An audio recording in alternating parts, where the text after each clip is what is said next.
Assalamualaikum warahmatullahi wabarakatuh.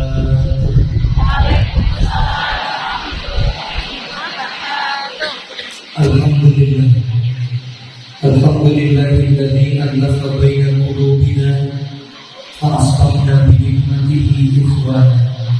Asyhadu an la ilaha illallah wa asyhadu anna Muhammadan abduhu wa rasuluh la nabiyya wa rasulullah. Allahumma salli wa sallim wa barik ala sayyidina Muhammadin.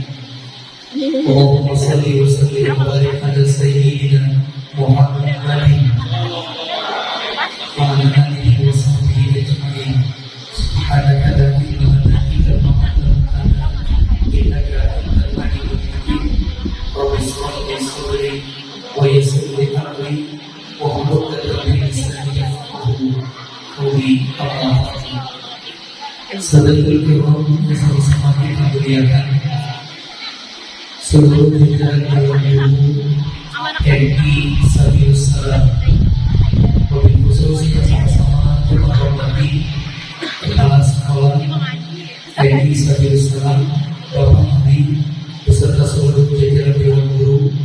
Kita doakan mudah-mudahan guru-guru kita senantiasa diberkahi oleh Allah Subhanahu wa Ta'ala kesehatan, Allah panjang umur mereka, Allah buka pintu rezekinya, sehingga anak kita bisa terus menimba ilmu yang bermanfaat dari para guru kita semuanya.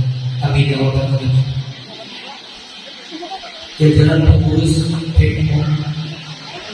POMI yang saya hormati, ibu-ibu, wali-wali, siswa-siswi Sabius Salam yang dirahmati oleh Allah.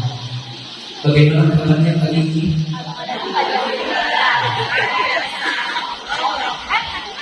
Semoga kita semuanya hadir selalu diberkahi kesehatan Allah. Kita mulai dengan membaca surah Al-Fatihah. Semoga dengan berkat surah Al-Fatihah ini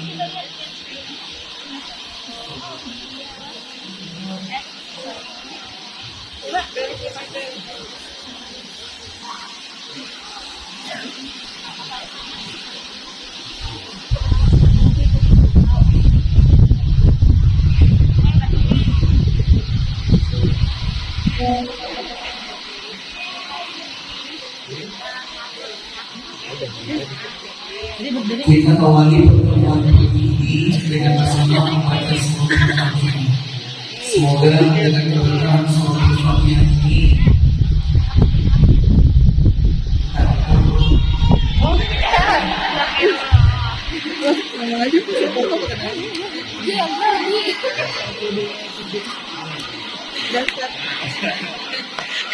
saya sering acara alhamdulillah. Kemarin setelah Ramadan kami acara di Jakarta Selatan, acara live di TVRI Satukan Saf Indonesia di Masjid Nurul Madinah Cilacap. Saya lagi bicara, audiensnya pada ngomong, nggak bilang gini. Selesai acara, di Facebook saya lagi makan.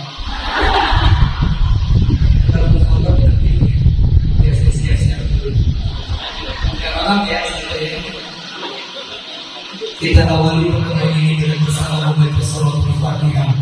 Semoga dengan keberkahan surah Al-Fatihah ini, guru-guru kita, seluruh dewan guru, mulai dari kepala sekolah, wali kelas, dan dewan guru semuanya, ketua yayasan, Allah panjangkan umur mereka, disehatkan badannya, dibukakan pintu rezekinya, dilancarkan setiap urusannya.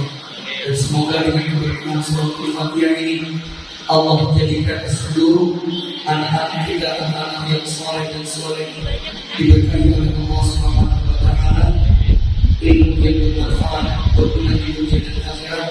Dan semoga seluruh wali murid, orang tua, siswa-siswi yang bisa bersalam, Allah berkati pintu rezekinya, Allah sehatkan badannya, dan dijadikan keluarga sakinah wa warahmah ala nabiyyina wa ala kulli muslimin. بحق سيدنا محمد صلى الله عليه وسلم. الفاتحة.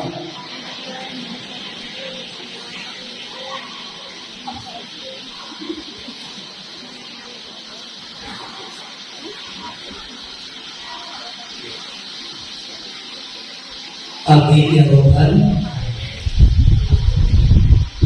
Setiap manusia punya dua hal di hidup ini.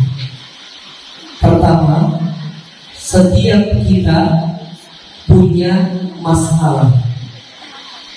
Ini ibu di sini aja sendiri. Nanti selesai acara ngobrol berdua gimana? Setiap kita punya masalah. Ada yang punya masalah di rumah tangganya, gak punya masalah dengan pasangan suami atau istrinya, dia punya masalah dengan anaknya. Gak punya masalah dalam rumah tangga, dia punya masalah dengan tetangga, di kantor, dan lain sebagainya. Kedua, setiap kita manusia punya keinginan atau kepengen. Ada yang hadir di sini mengantarkan anaknya sekolah ke MI Sabilillah, masih jalan kaki. Lihat temannya nganterin anaknya pakai motor, pengen punya. Udah punya motor, pas lagi musim hujan melihat temannya ngantar anaknya pakai mobil, pengen punya. Udah punya mobil satu, pengen punya. Barangkali di sini ada yang belum punya pasangan. Tadi saya dijemput sama Pak Haris. Saya tanya, udah punya pasangan belum? Belum. Kita doakan mudah-mudahan dia dapat pasangan yang soleh.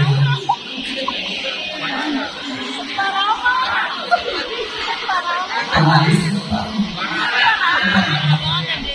dia udah dari apa? Tidak boleh marah-marah sama Ustaz. Yang belum punya pasangan, melihat orang berpasangan, oh lagi kondangan jalan sama pasangannya, pengen punya. Yang udah punya pasangan pengen nambah seperti ini.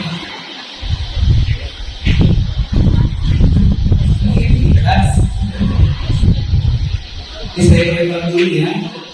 Kita ini kondisi cuacanya sudah mulai panas, sudah mulai kering. Jadi jangan terlalu terisi semangat ya. Ini saya lebar dulu sebelum saya kembali ke topik. Gara-gara tadi ada yang nampak. Di zaman jahiliyah itu zaman sebelum Islam datang, ada beberapa model pernikahan. Yang pertama ada namanya nikah balghoya. Nikah apa? Apa itu Ustaz nikah balghoya? Nikah balghoya itu perempuannya satu, suaminya 9. Useda, astagfirullah.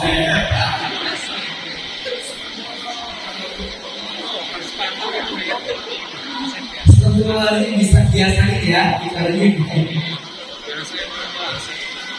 Nanti semuanya nih yang ke-9 orang ini akan saham, paham ya?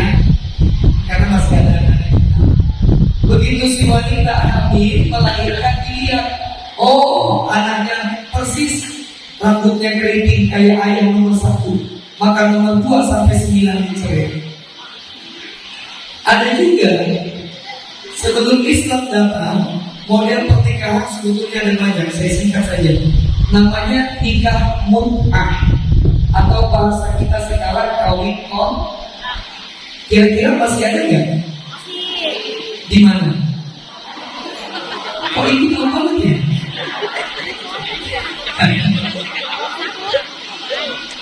Dan makanya setelah Islam datang model pernikahan ini dihapus. Kenapa? Karena tujuannya yang pertama hanya biasa nafsu, dan yang kedua menzolimi wanita. Datanglah Islam dengan model pernikahan seperti saat ini, dengan dasar tujuan atas landasan nilai ibadah. Dan dalam mencari pasangan lain, siapa yang tadi belum nikah? Kalau mau cari Opa Isana, jadi banyak juga yang belum nikah. Apa? Itu apa banget bu? Makanya para mbak sebelum menikah, kalau nanti mau menikah, maka luruskan niat untuk tujuan pernikahan, untuk ibadah. Ustaz, ada kriterianya nggak dalam mencari pasangan? Dalam Islam kriteria mencari pasangan 4, bukan istrinya, tapi yang pertama dijamaliha, karena kecantikannya, hartanya, nasabnya, dan yang kedua akhlak dan juga ibadahnya. Ustaz, punya nggak jamaah yang punya kriteria 4? Banyak. Jamaah saya yang di Jakarta 4 kayak ini, cantik, kaya, keturunan orang baik, dan ibadahnya juga insya Allah baik, akhlaknya mulia. Cuman pertanyaannya satu, para dia mau nggak kita? Maka jangan cari yang sempurna. Nah, kita kembali. Setiap kita manusia punya dua, punya masalah dan punya keinginan, atau bahasa gampangnya cita-cita. Makanya guru-guru bertanya dulu di sekolah, di kelas. Nah, sekarang pelajaran hari ini kita menyebutkan cita-cita. Angkat tangan. Siapa yang mau jadi presiden? Ada 2-3 orang. Saya mau guru. Siapa yang mau jadi dokter? Saya mau guru.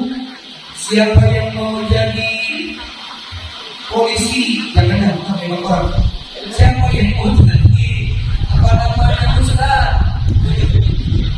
Saya nggak tahu gitu. Nah ini nggak semuanya kayak gitu. Nah, setiap orang punya keinginan, setiap orang punya cita-cita. Namun ada kalanya keinginan dan cita-cita ini hanya kita pandang akan terwujud cuma satu, apa? Dengan kerja keras, ikhtiar. Kalau kamu mau menjadi presiden, belajar yang rajin. Nah, kalau kamu mau jadi dokter, belajar yang pintar. Jangan malas-malasan, kerjain PKI. Itu yang selalu didoktrin di pikiran anak-anak. Akhirnya apa? Yang mereka tahu dalam meraih keinginan, dalam meraih cita-cita cuma satu, apa? Ikhtiar. Sekarang ada siswa, dia belajar di sekolah, nggak pernah bolos. Kalau guru terangin, dia dengerin. PR dikerjain. Pulang dari sekolah jam 2, jam 3 dia ikut kursus. Mau ujian malam dia belajar sampai jam berapa? Sampai subuh. Lah pagi dia ikut ujian. Begitu pengumuman nggak lulus. Orang tuanya, Bapak gimana sih? Jangan disalahkan gurunya. Ya. Kita kembali. Ada nggak yang begini? Kita kembali. Kalau kita lihat dalam meraih cita-cita, dalam meraih nilai yang optimal, kelulusan, ini si siswa kurang apa impiannya? Di sekolah setiap hari gak pernah bolos. Guru ngajar diperhatikan, PR dikerjakan, ikut kursus, ikut apa lagi, dan mau ujian dia belajar sampai tengah malam. Saya tanya, kurang apa impiannya? Berarti dalam meraih keinginan, dalam meraih cita-cita, itu tidak hanya ada ikhtiar. Selain ikhtiar dan usaha yang maksimal, perlu didampingi dengan doa yang optimal. Orang meraih cita-cita dan juga keinginan hanya mengandalkan ikhtiar, orang itu sombong. Sebaliknya, mereka hanya berdoa tanpa dibarengi dengan ikhtiar, itu hanya sekedar omong kosong. Maka harus ada balansi, ada keseimbangan antara usaha yang maksimal dan doa yang Maka dalam meraih cita-cita anak-anak, saya serahkan ikhtiarnya kepada orang tua murid dan juga kepada pihak guru. Kami di pertemuan ini akan membahas bagaimana cara yang kedua mengoptimalkan doanya. Kita masuk ke materi kita, Ibu konsentrasi. Al-Quran ada 114 surah. Di nomor urut ke-65 nama surahnya surah Al-Qalaq. Surah apa itu? Surah Al-Qalaq, surah ke-65 ayat ke-12. Posisi sebelah kanan agak bagian tengah. Allah berfirman, A'udzu billahi minasyaitonir rajim. Bismillahirrahmanirrahim. Allahul ladzi khalaqa sab'a samawati wa minal ardi mithlahunna. Allahul ladzi khalaqa, dialah Allah yang telah menciptakan sab'a, wahid, isnani, talata, arba'ah, khamsah, sita, sab'a. Berapa? 7. Dialah Allah yang telah menciptakan sab'a samawat. Langit ada 7 lapisan langit. Kalau ibu lihat keluar lalu mendatangkan ke atas kepala ibu, ada langit. Maka langit yang terdekat dengan bumi tidak termasuk bagian dari 7 lapisan langit ini. Di dalam hadis Rasulullah SAW bersabda, yuk mari sama-sama. Atadruna. Ya Allah, semoga yang angkat suaranya kau panjangkan umur. Amin. Ya Allah, ya Rabbana, semoga yang angkat suaranya kau tambahkan rezekinya. Ya Allah, semoga yang angkat suaranya kau berangkatkan haji dan umroh. Yang aminnya paling kencang, paling gede, umrohnya dibayar per hari.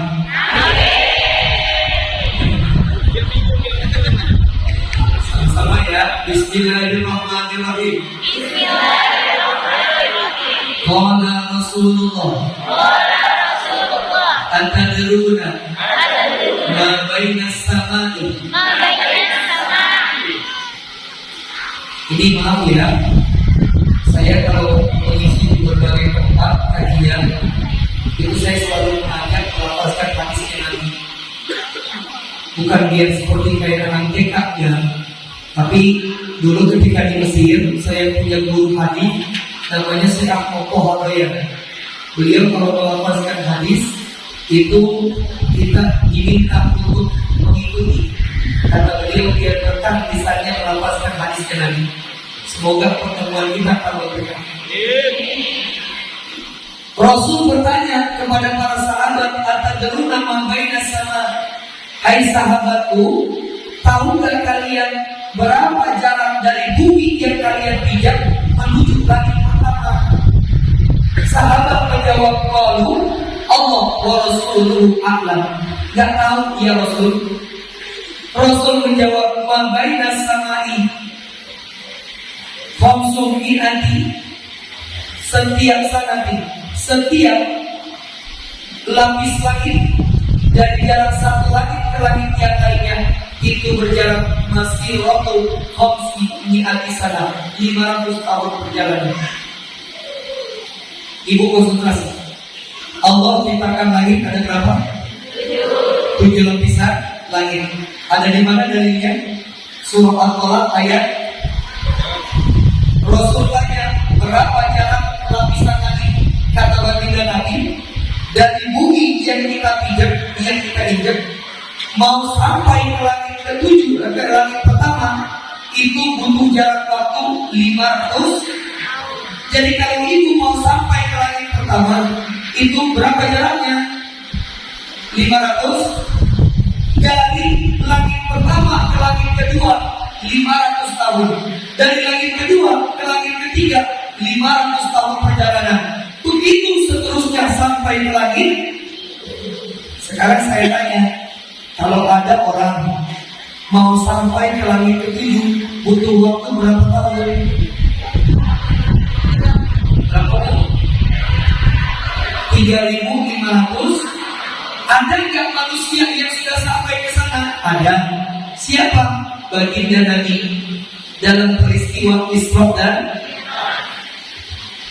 saya ulangi. Allah ciptakan langit, ada 7 lapisan langit, masing-masing berjarak kita buka lagi Al-Quran, surah An-Naba, juz ke-30, surah Amma Yatasaalun. Buka ayat ke-19, posisi sebelah kiri, bagian ke bawah. Wa futihatis samaa'u fakanat abwaaba. Dan kami buka, kata Allah, langit-langit yang 7 lapis itu, dan setiap langitnya fakanat abwaaba, terdapat sebuah pintu. Jadi masing-masing lapisan langit ini ada pintunya, dan pintunya dijaga oleh seorang malaikat Allah. Ustaz, kan langit luas, berarti pintunya juga gede. Masa yang jaga cuma seorang malaikat? Jangan ibu bayangkan, malaikat itu bentuknya kayak kita manusia. Di dalam hadis riwayat Imam Abi Dawud dalam kitab Sunan Abi Dawud nomor hadis 2727, Rasulullah SAW bersabda, "Uzina li an uhadditha an malakin min malaikati hamlatin arsy." Aku diizinkan sama Allah, kata Nabi, untuk menggambarkan bentuk fisiknya seorang malaikat Allah. Apa kata Nabi? Bu'dulin samhati udunaihi iya atihi. Seorang malaikat Allah itu, kata Nabi, dari pundaknya menuju telinganya. Kalau ada seekor burung yang terbang, kata Rasulullah, dari pundak menuju telinganya malaikat, masih waktu sabai di atas sana 700 tahun baru sampai itu burung terbang dari pundak menuju telinga malaikat. Kecil apa gede? Bukan lagi nanti Al-Quran surah ke-53. Nama surahnya surah An-Najm, ayat ke-13, sebelah kiri bagian tengah. Allah Subhanahu wa ta'ala berfirman, wa laqad ra'a nazlatan ukhra. Rasulullah melihat Jibril dengan bentuk aslinya malaikat Jibril 2 kali. Pertama, saat beliau menerima wahyu di Gua Hira. Yang kedua, saat Jibril mendampingi Rasulullah dalam peristiwa Isra dan Mi'raj. Ketika Rasul melihat Jibril dalam bentuk aslinya, hadis riwayat Imam Ahmad dalam kitab Sahihul Jami nomor hadis ke-1837, Rasulullah SAW bersabda, "Ra'aitu Jibril." Aku lihat malaikat Jibril, kata Nabi, "Indahu sittu mi'ati junani." Jibril punya 600 sayap.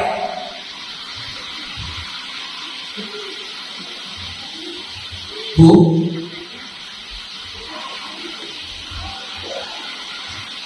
ibu di rumah suaminya punya burung gak? Tanya sekali lagi, suami ibu di rumah punya burung gak? Gak punya?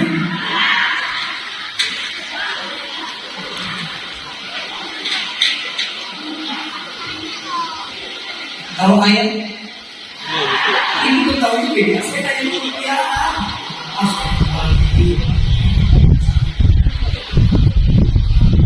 Burung atau ayam itu tahu ya?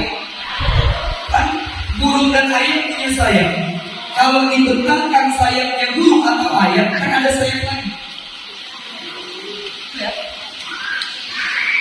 Rasul bersabda, aku melihat Jibril dengan bentuk aslinya. Jibril itu punya 600 sayap. Begitu dibentangkan sayapnya Jibril, maka apa kata Rasulullah? 1 dari 600, cuma 1. Begitu dibentangkan 1 sayap dari 600 sayapnya Jibril, konsen dan uhuh, dari barat sampai timur tertutup hanya dengan 1 sayapnya Jibril. Makanya Rasul pertama lihat Jibril di Gua Hira pingsan, ketakutan. Begitu besarnya malaikat Allah. Ustaz, kadang-kadang aja Udah kayak di film-film aja. Malaikat itu punya sayap. Kalau ibu nggak percaya, ibu malam Jumat suka baca surah Yasin nggak? Suka nggak? Surah Yasin itu nomor urutnya ke-36. Ibu buka surah sebelum surah Yasin di nomor ke-35. Nama surahnya surah apa? Fatir. Surah Fatir, surah ke-35. Surah sebelum surah Yasin. Ayat yang pertama, Allah Subhanahu wa taala berfirman, Alhamdulillahi fatiris samawati wal ardh, ja'ilil malaikati rusulan uli ajnihatin matna wa thulatha wa ruba' yazidu fil khalqi ma yasha. Maha suci Allah yang telah menjadikan langit dan bumi dan telah menjadikan malaikat sebagai utusannya. Setiap malaikat ada yang diberikan Allah uli ajnihatin matna wa thulatha wa ruba', 2 sayap, 3 sayap, dan 4 sayap. Yazidu fil khalqi ma yasha. Dan ada malaikat yang Allah berikan sayap lebih dari itu. Dan kata Nabi, Jibril punya 600 sayap. 1 sayapnya Jibril begitu dibentangkan dari barat sampai timur, tertutup hanya dengan 1 sayap. Jadi malaikat kecil atau gede? Saya ulang ya, ini dasarnya nih, fondasinya ini. Dalilnya harus saya kuatkan dulu. Allah ciptakan langit ada 7 lapisan langit, masing-masing berjarak 500 tahun. Setiap lapisan langit punya sebuah pintunya dijaga oleh kedua. Dalam kitab Shahih Tarwih di sana disebutkan ada momen-momen, ada waktu-waktu tertentu pintu langit ini Allah perintahkan oleh kepada malaikat yang menjaga untuk dibuka. Jadi nggak dibuka setiap saat. Saat pintu langit ini dibuka, maka ada kemuliaan. 1. Saat pintu langit dibuka, Allah turunkan rahmat. Kedua, saya sebutkan 2 saja biar fokus. Saat pintu langit dibuka, sa'atul ijabah. Orang yang berdoa saat pintu langit dibuka, doanya diijabah. Sama-sama. Ada 2 kemuliaan yang Allah berikan saat pintu langit dibuka. Pertama, ya Allah mudahin ya Muhammad dapat dunia bermanfaat. Saat pintu langit dibuka, apa Bu? Allah berikan. Yang kedua, saat pintu langit dibuka, doa diijabah. Tadi itu di awal, setiap manusia punya keinginan, ikhtiarnya sudah. Sekarang bagaimana cara mengoptimalkan doanya? Berdoalah saat pintu langit dibuka. Kapan pintu langit dibuka? Yang ketiga, terakhir. Pertama, pintu langit itu kapan dibuka? 1. Hadis riwayat Imam Ahmad nomor hadis 803. Yuk sama-sama. Qala Rasulullah Iza nudiya lis-salati futihat abwabus samai wastujibat ad-du'a'u. Rasulullah SAW bersabda, "Idza nudiya lis-salat." Kalau azan sedang berkumandang, Allahu Akbar, Allahu Akbar, maka Allah berkata, "Futihat abwabus sama." Hai para penjaga pintu langit, buka pintu langit. Kapan pintu langit dibuka? Saat azan berkumandang. Wastujibat ad-du'a. Orang yang berdoa saat itu doanya diijabah. Maka titik pesan saya Ustaz, 1. Hentikan kegiatan belajar mengajar mendekati datang waktu sholat subuh. Agar apa? Tanamkan di dalam apa? Diri anak-anak siswa kita. Belajarmu cukup sudah nak? Ikhtiarmu sudah. Sekarang apa? Wa man ilmu indallah. Ilmu itu punya Allah sudah nak?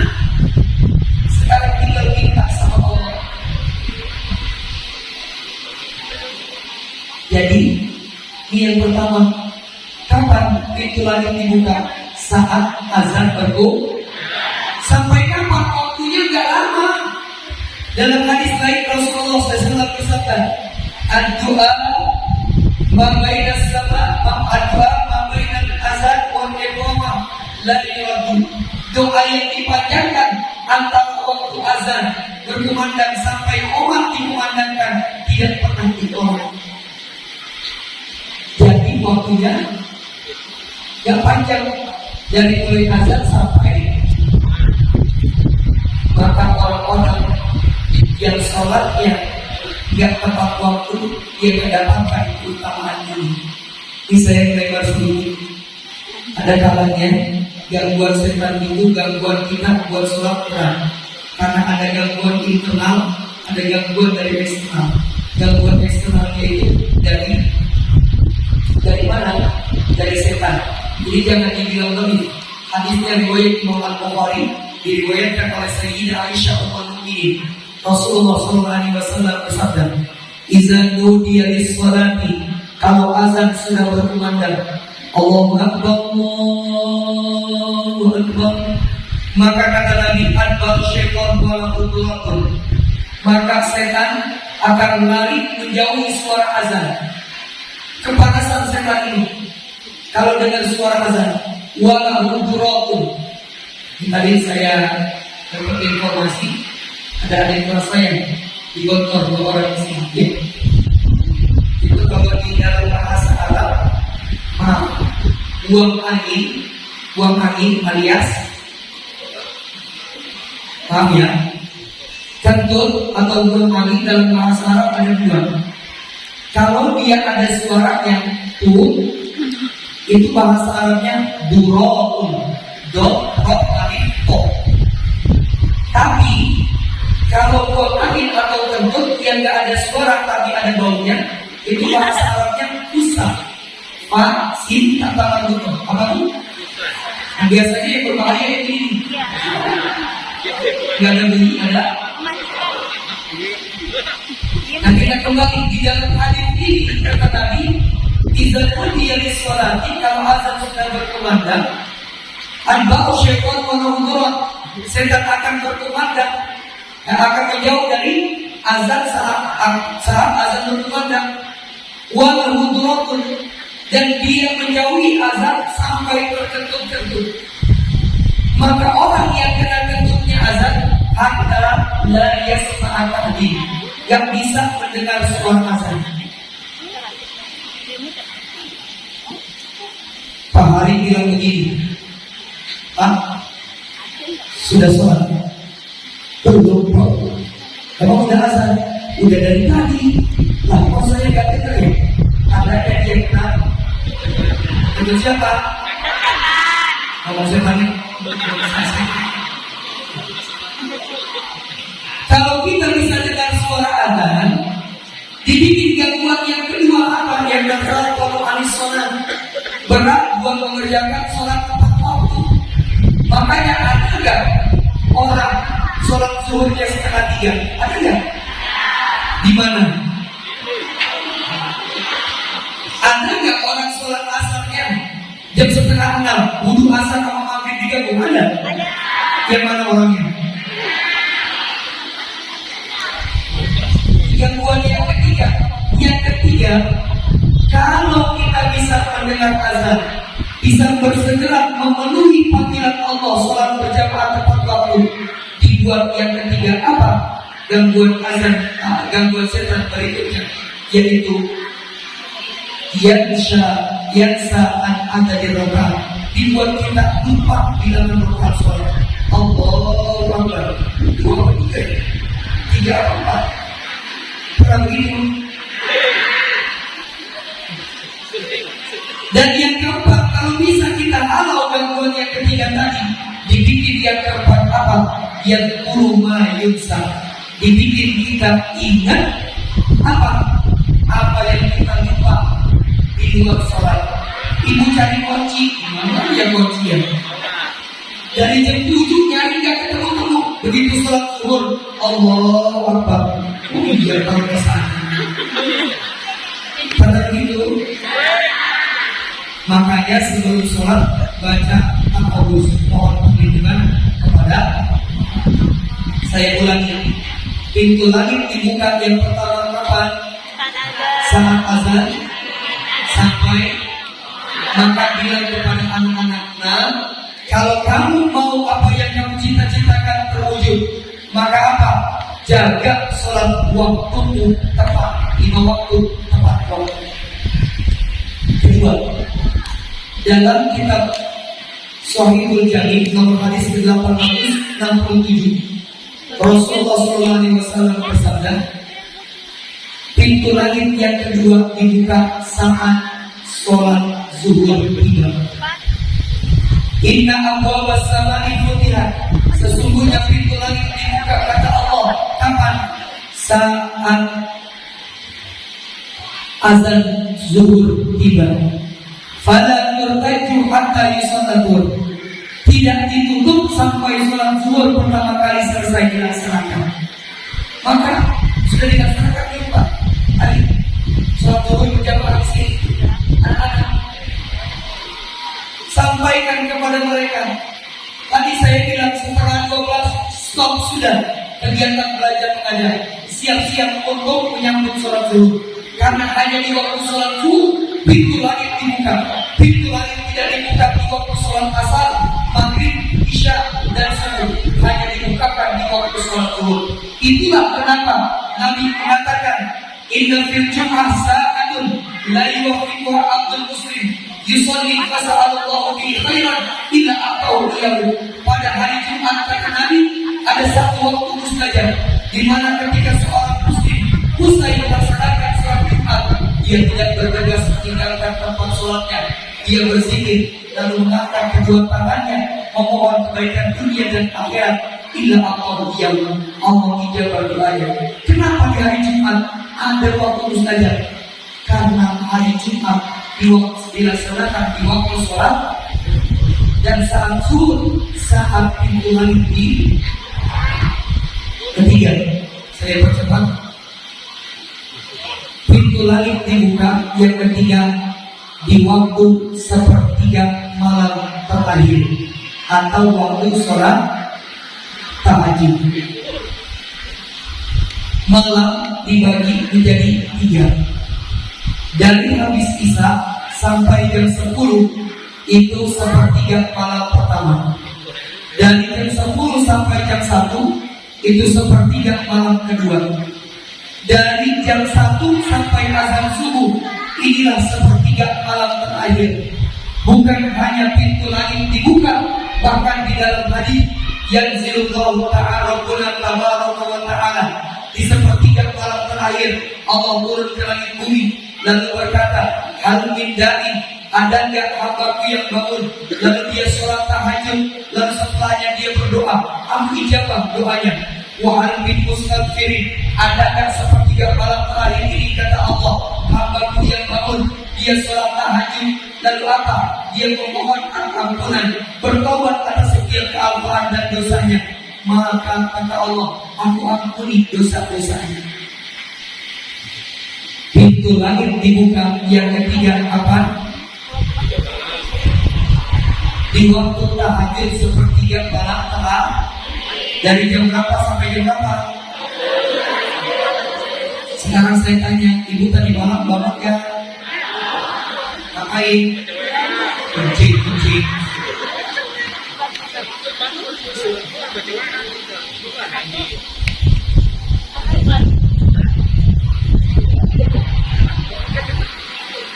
Ibu, saya tahu tugas seorang ibu itu berat. Membersihkan rumah, menyiapkan kebutuhan rumah tangga, masak, cuci, dan lain sebagainya. Saya tahu berat. Mau sholat tahajud kadang sulit Ustaz. Ibu mau bisa bangun seperti yang lain. Saya punya guru dulu di Mesir, namanya Syekh Ali Ridho. Beliau memberikan tips. Kalau ibu bisa menjalankan tips ini, insya Allah ibu bisa bangun di sepertiga malam terakhir. Ini kami sudah menjalankan. Alhamdulillah, meskipun kadang dakwah sampai jam 1 malam sampai jam setengah 2, itu alhamdulillah masih diberikan kemuliaan sama Allah sebelum subuh bisa bangun. Gimana tipsnya Ustaz dari guru antum biar bisa bangun? Satu, sebelum tidur ibu ambil air wudhu. Apa bu? Kedua, sebelum tidur baca 3 surah terakhir, Al-Ikhlas, Al-Falaq, An-Nas. Ketiga, sebelum tidur baca doa, Bismillah, Allahumma amin wa bismillah. Dan keempat, cukup di dalam hati, ibu bilang aja begini, ya Allah, semoga ya Allah bangunkan saya sepertiga malam terakhir. Bilang aja begitu, dia ke dalam hati. Coba. Yang pertama,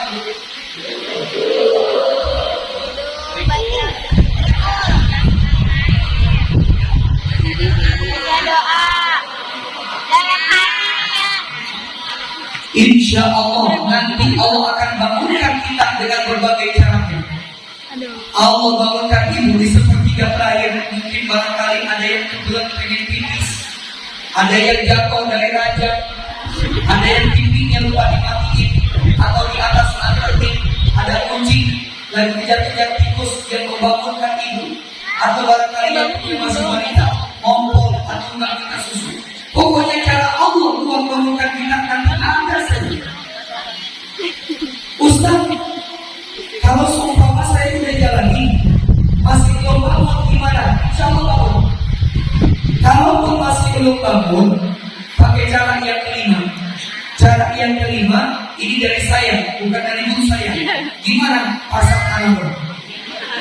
Kalau nggak kedengaran, Enggak, ini benar. Ini kan sekarang ibu punya handphone semua ya. Handphonenya kan udah cakep Android semua. Ada yang masih pakai SI ya? ada. Nggak ada kan? Ringtone-nya juga udah nggak poli-poli kan? Ibu pasang alarm jam 3 atau enggak jam 3:30 ya. Tapi bunyi alarmnya jangan yang tit-tit-tit-tit. Kalau seperti itu bunyinya, ibu bangun matiin tidur lagi. Handphonenya udah Android semua. Ganti bunyi ringtone alarmnya dengan lagu nasyid. Pasang jam 3. Begitu jam 3 bunyi. Teng bila Israel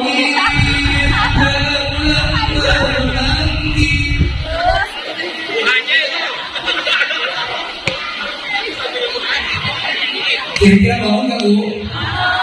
Kalau masih gak bangun, bangun tanya. Tadi pendirukan Bu Haji itu. Sudah berapa ini? Itu lagi udah dibuka berapa? 3. Saya ulangi ya. Yang pertama, Saat saat azan berkumandang sampai. Yang kedua, saat zuhur sampai yang ketiga. sepertiga malam. Tapi memang godaannya berat. Karena setan itu, setan gak pernah mau kalau ada orang itu beribadah. Jangankan yang wajib, yang sunnah aja setan gak rela. Makanya setan punya banyak bala tentara. Yang pertama, ada bala tentara setan namanya Khinzir. Siapa bu? Siapa namanya? Setan yang bernama Khinzir ini, setan yang ditugaskan oleh iblis buat mengganggu manusia biar gak mau ibadah. Kalau udah ibadah, dibikin gak konsentrasi, dibikin gak khusyuk. Makanya ada nggak ustaznya lagi tausiah? Dia sibuk main handphone, ada? Yang mana orangnya? Ada nggak ustaznya lagi tausiah? Dia sibuk ngobrol sama sampingnya, ada? Sebelah mana? Tandanya udah kena godaan setan.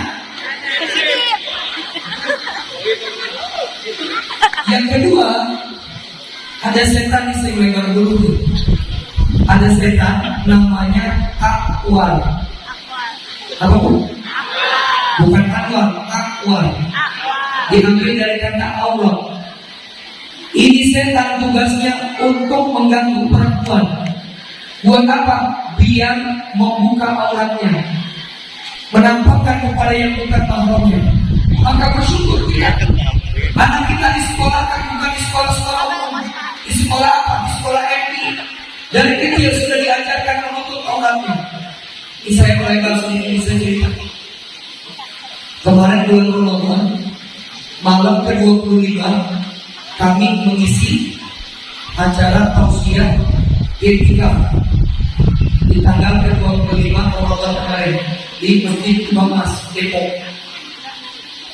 Itu saya sama asisten saya berangkat dari Tangerang, berangkat jalan M1 lewat Tol Baru, keluarnya di Pamulang.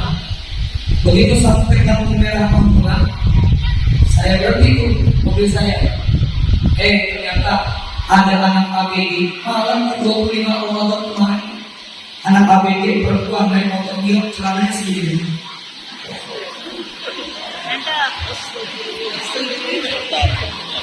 Kalau saya tidak lupa, dia naik motor Mio warnanya merah hitam. Sekarang saya tanya ibu bapak semua yang hadir di sini, kira-kira saya lihat apa enggak?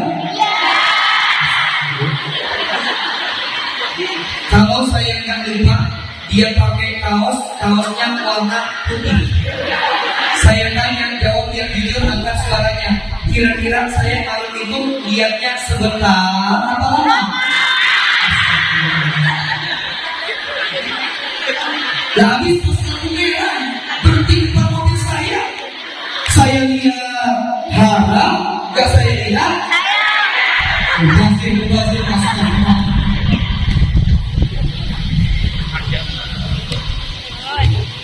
Maka bertumbuh anak yang disekolahkan di MI Sabilus Salam. Dan masih segi sebesar itu, ya belum ambil balik tuh, sudah berpakaiannya cantik sekali, pakai gamis, pakai kerudung, sudah diajarkan menutup aurat. Dan kita kembali. Yang keempat, kapan pintu langit ini dibuka? Pintu langit ini dibuka saat hujan turun. Al-Quran surah ke-54, nama surahnya surah Al-Quran. Surah Al-Quran. Surah Al-Qamar surah ke-54 ayat yang ke-11. Fafatahna abwabas samai bima'in munhamir. Kami bukakan pintu-pintu langit kata Allah saat kami turunkan air hujan ke bumi. Jadi saat hujan turun itu Allah lagi turunkan rahmat, Allah turunkan keberkahan. Pintu langit dibuka, jangan ngeluh. Dan hujan, mau sekolah ribet kayak gitu saja. Yang hujan, yang keringat pakaian, jangan ngeluh. Saat hujan turun, pintu langit lagi dibuka, angkat kedua tangan ya Allah. Saat ini pintu langit Kau buka ya Allah.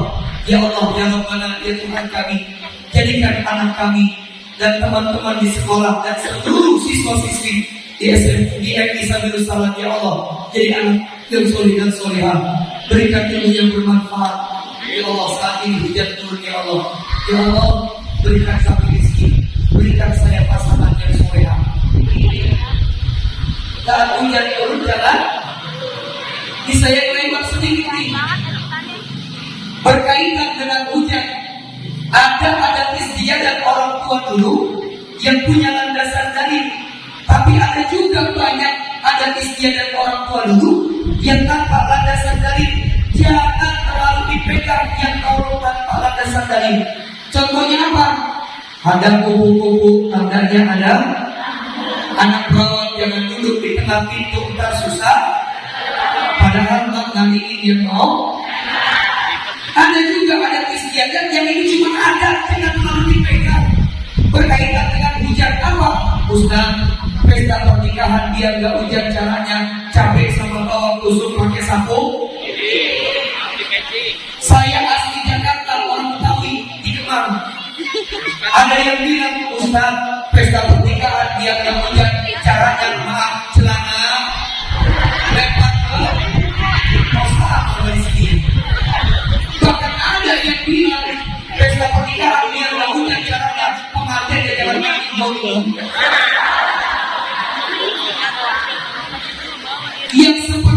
ini adat cuma sekedar adat. Ini kelasnya. Jangan terlalu Kelas ngomong-ngomong.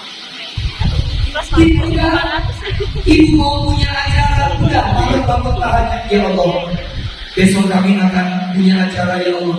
Tolong jangan turunkan hujan ya Allah. Kalaupun kau ingin turunkan hujan, berikan hujan yang mendatangkan rahmat dan keberkahan buat kami semua. Makanya percaya sama pawang hujan, musyrik, apalagi percaya aparat yang bilang punya remote. Gila, stres.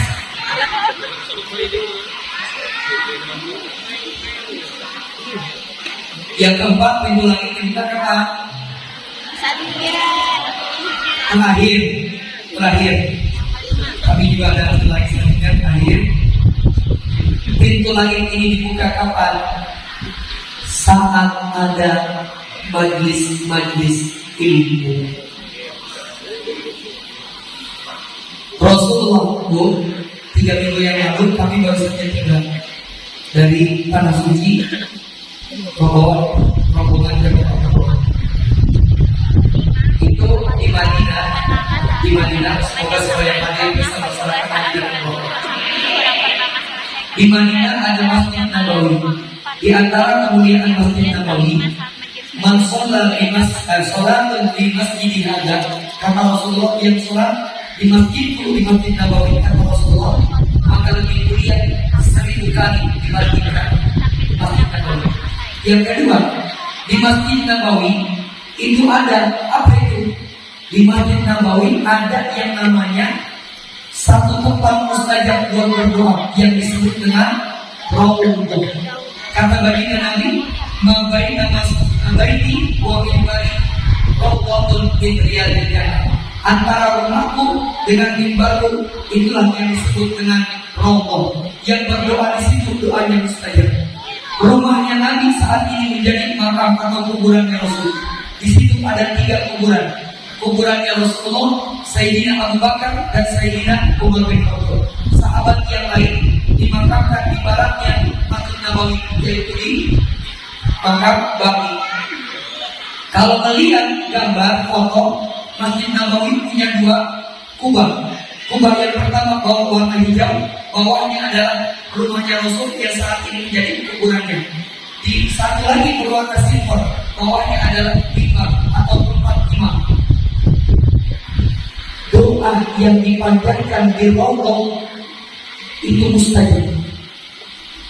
Jangan berkecil hati. Saat ini kita belum bisa bersujud dan berdoa di mana di Raudhah. Tapi selain Raudhah yang ada di mana? Di Masjid Nabawi ada lagi Raudhah yang lain. Di mana itu Ustaz? Hadisnya muttafaqun alaih. Rasulullah SAW bersabda, "Inna lillahi malakun." Sesungguhnya Allah punya seorang malaikat yang diutus ke bumi, yang tufuna fil ardi. Mereka tawaf keliling bumi, yang hasuna an raudhatin min riyadil jannah, mencari raudhah daripada taman-taman surga yang Allah. Apa itu? Majlisul ilmi, tempat-tempat ilmu. Dan hadis riwayat Imam At-Tirmidzi, "Idza marartum," apabila kalian melewati tempat-tempat ilmu, pendidikan, apa kata Rasulullah? "Fantahu," maka duduk dan hadirkan di situ. Di situ diajarkan kita beradab di tempat-tempat majelis ilmu. Kenapa? Karena tempat-tempat majelis ilmu dinaungi oleh para malaikatnya Allah, dan orang-orang yang berdoa di situ doanya dijawab. Titip pesan kami kepada para guru sebelum mengajar, mau di pelajaran pertama, kedua, ketiga, keempat, pergantian guru, maka awali dengan berdoa. Anak-anak, mari sama-sama sebelum kita mulai pelajaran kita pada saat ini kita berdoa. Mudah-mudahan Allah berikan kita apa? Ilmu yang bermanfaat. Al-Fatihah. Begitu. Kita nggak ada guru dari Gontor di adik-adik kelas saya ini. Kan di Gontor diajarkan, sampaikan ke apa yang baik. Di Gontor sebelum kita belajar, guru apa bilangnya? Nabda bebas. Terakhir ditutup dengan apa? Nabda bilhamdalillah. Minta ilmu bermanfaat. Berapa banyak orang-orang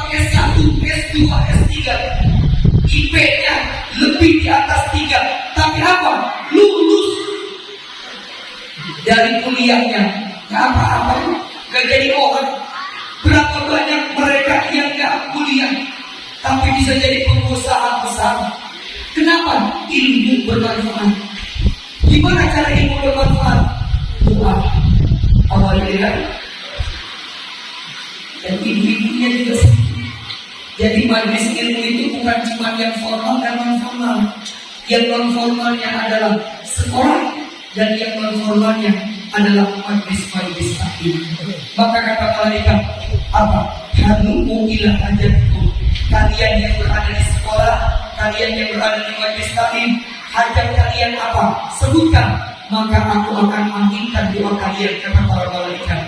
Maka yayasan pendidikan ini adalah rawdoh min riyadil jannah, tempat mulia doa diijabah. Maka itu pesan saya para guru, kalau ada anak-anak didik kita yang di kelas barangkali yang tingkah lakunya menjengkelkan, jangan kalian malah. Kenapa? Kita nggak pernah tahu. Allahumma sholli alaihi.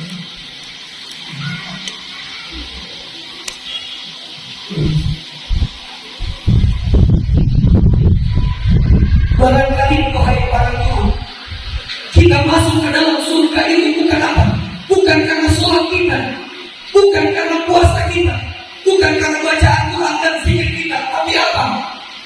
Salah satu tangan dari murid kita, dia yang akan menyambut, wahai guruku, mari masuk ke dalam surga bersama.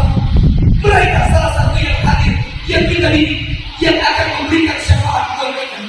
Jadi kalau ada salah satu murid kita yang barangkali sifatnya menjengkelkan, didik dengan baik-baik. Kita gak pernah tahu dari tangan siapakah di antara mereka yang akan menyambut tangan kita, memberikan syafaat memasukkan kita di dalam surga. Dan wahai para murid, guru ini mengajar. Tugas mengajar itu bukan para guru kewajibannya. Al-Madrasatul Ula li abnaiha. Orang tua adalah pendidik pertama buat anak-anak. Kewajiban mengajar itu ada pada orang tua.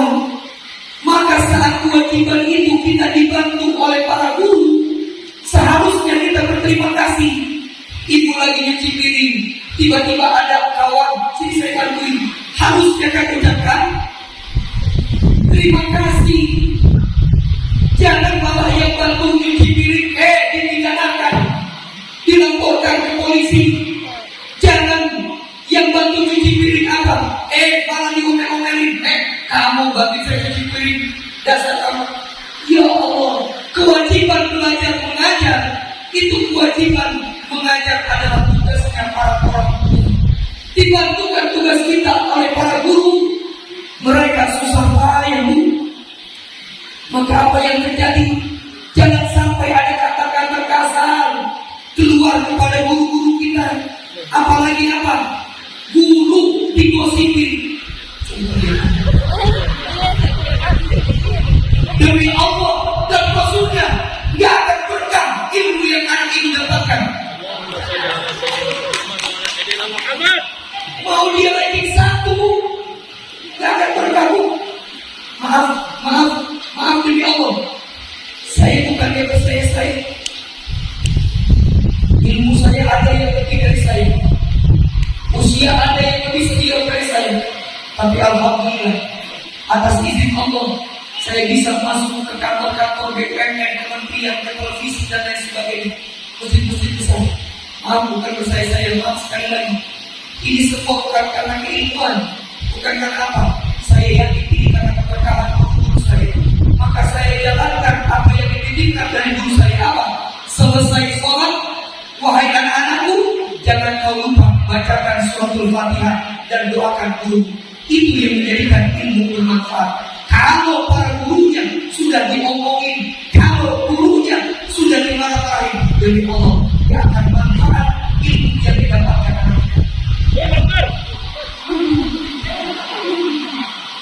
Jadi harus bersinergi antara guru dan juga wali. Apalagi ini kan sudah selesai ujian, betul ya? Betul. Udah selesai ujian nih. Alhamdulillah, ibu jujur. Kemarin COVID kan belajar mengajar di rumah ya. Online. Dari stres ya bu.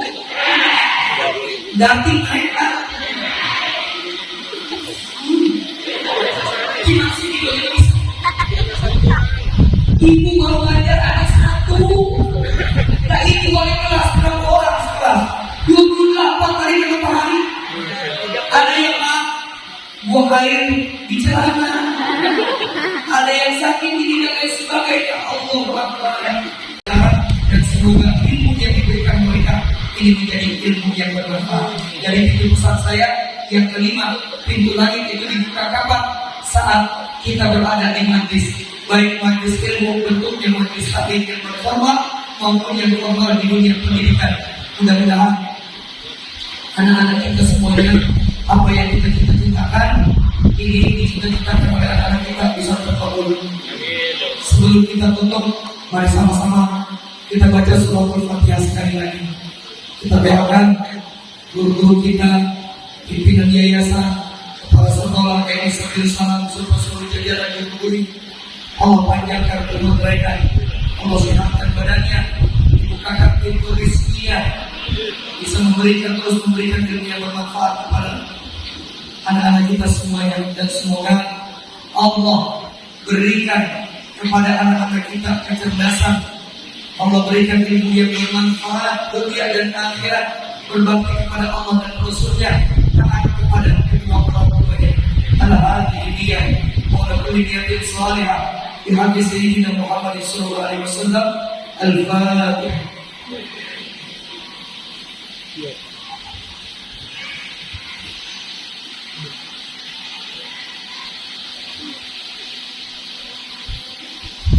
Amin. اللهم بحق الفاتحة اللهم بحق ما أنزلت إليه الفاتحة وبمعجزة الفاتحة وبشفاء الفاتحة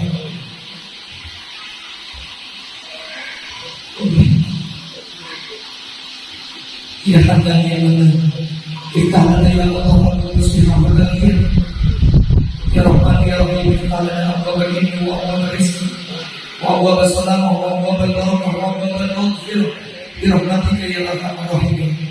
رب اغفر لنا ذنوبنا ولوالدينا وارحمهم كما ربونا صغارا.